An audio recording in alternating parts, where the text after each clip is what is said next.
Chairman sir, आपका बेहद शुक्रिया कि आपने इन 3 फौजदारी नए कवानीन पर बोलने का मुझे मौका दिया है।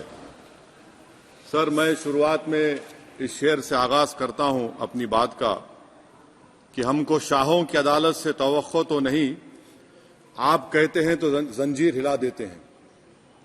सर, ये 3 फौजदारी के कवानीन खुद मुजरिमाना है।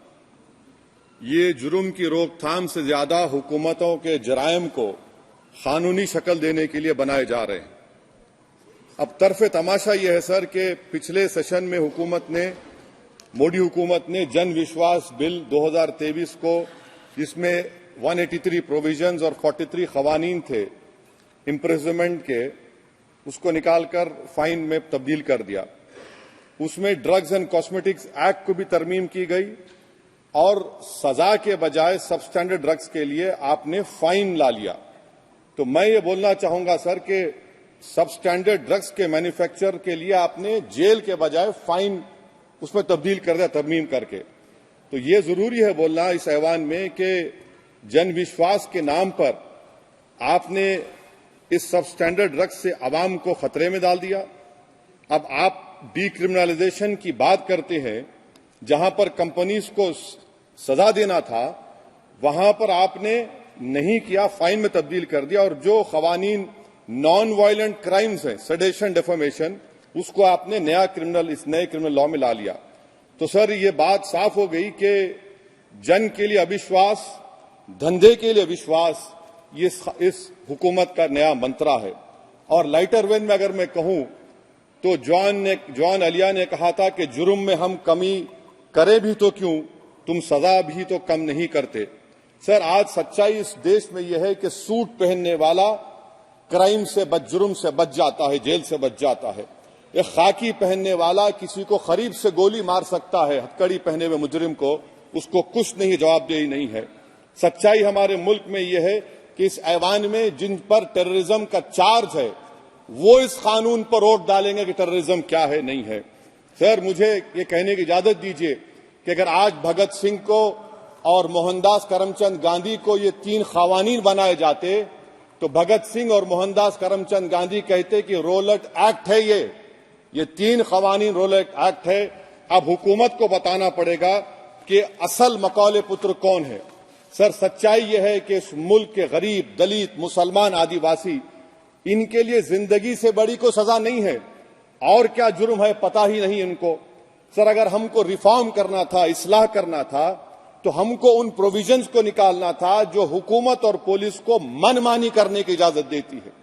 हमको वो प्रोविजंस को निकालना था कि जो मंत्रियों को और पुलिस को ये मौका मिल जाता है लोगों को सालों जेल में रखने का, उन पर कोई जुर्म पर साबित नहीं होता।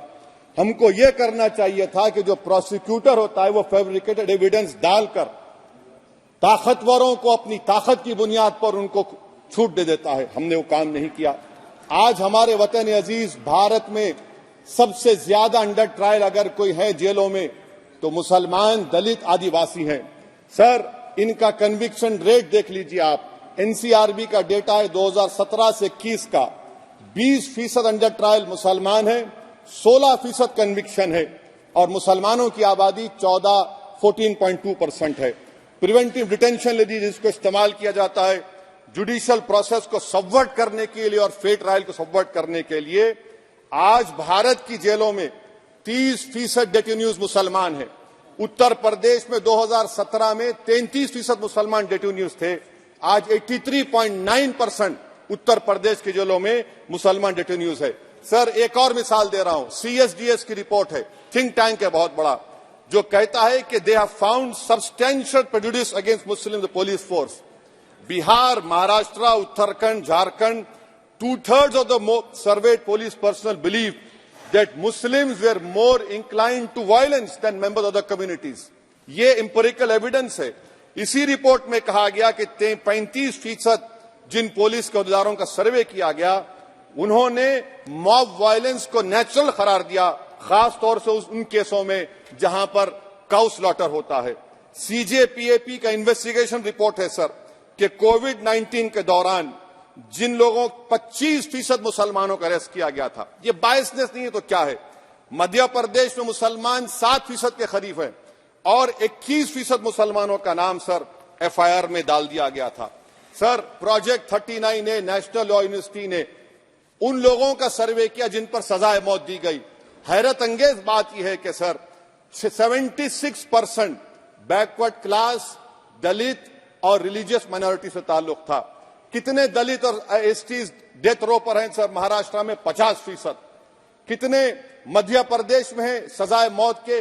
36% दलित और आदिवासी। कर्नाटका में 36%, बिहार में 31%, झारखंड में 30%, गुजरात में 19 लोग जो सजाए मौत के इंतजार में हैं, 15 मुसलमान हैं। केरल में 60% जो सजाए मौत के मुलजिम है रिलीजियस माइनॉरिटीज है।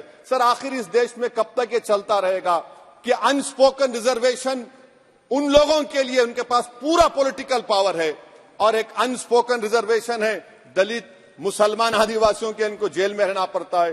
कि आखिर ये कैसे मुमकिन है सर कि आलाजात के जो अक्सरियती तबके के लोग हैं उनके पास सियासी ताकत है, माशी ताकत है, सोशल ताकत है और मुसलमान और दलित आदिवासी जेलों में पड़े रहते हैं? अरे अगर आप 3 कानून लाकर इस्लाह कर रहे हैं तो कौन सा इस्लाह है? आप तो ताकतवरों का रिफॉर्म कर रहे हैं, गरीबों को इससे क्या फायदा हो रहा है? तो जैसा अंग्रेजी में कहा गया था कि the cure is dangerous than the disease. Sir अब आप आ जाइए BNSS पर, क्लॉज 187 डिटेंशन का पीरियड देख लीजिए सर 187(3) में, यानी 15 दिन से ज्यादा आपको मुश्किल है प्रेजेंटली। अब आपने प्रोविजन दे दिया कि 90 दिन तक आप कभी भी 5 दिन का, 6 दिन का, 10 दिन का, यानी 90 दिन तक किसी को बेल नहीं मिलेगी। और हैरत अंगेज बात यह है कि यूएपीए के कानून में जिसको जेल में डाला जाता है यूएपीए में 30 दिन के बाद एक सुपरिटेंडेंट ऑफ पुलिस को कोर्ट में एफिडेविट देना पड़ता है कि क्यों आप पुलिस कस्टडी ले रहे हैं जेल से। आपने वो भी निकाल दिया। यानी जिस किसी को भी आप इस कानून में अरेस्ट करेंगे, यूएपीए से ज्यादा मैं 90 दिन जेल में रहूंगा। और कौन रहेगा जेल में? मुसलमान रहेगा, दलित रहेगा, आदिवासी रहेगा और बेल उसको नहीं मिलेगी। तो ये खुद सुन लीजिए, तो यानी कन्विक्शन नहीं होगा, ना बेल मिलेगी क्योंकि पुलिस कस्टडी है। ये कानून में है सर, आप मुझे करेक्ट कर सकते हैं। अच्छा, DK बासु के गाइडलाइंस को आपने अडॉप्ट नहीं किया। क्लॉज 53(1) आप ये भी नहीं कह रहे कि भाई कौन उसको एग्जामिन करेगा, तो discretion of the medical practitioner. अरे आप पुलिस में जब जाते हैं तो पुलिस इतनी खातिर तवाज़ो करती है कि तलवों से लेकर जिस्म तक पूरे निशानात उसके जिस्म पर रहते, और आप कह रहे हैं कि मेडिकल प्रैक्टिशनर डिस्क्रेशन करेगा तो होगा। अब आप आ जाइए सर इसके ऊपर आपको बता रहा हूं सर। अब आप देखिए क्लॉज 187 तो आपके सामने जिक्र कर दिया मैं सर। अब आप देखिए क्लॉज 472 मर्सी पिटीशन, आर्टिकल 79 और 161 का कॉन्स्टिट्यूशन का हिस्सा है, और ये आप कानून लाकर कहती हैं कि उसकी तरफ से मर्सी पिटीशन डालेगा तो कन्विक्ट, लीगल है, अदर रिलेटिव। सर जो सजाए मौत काटेगा वो तो आधा पागल हो जाता है जेल में।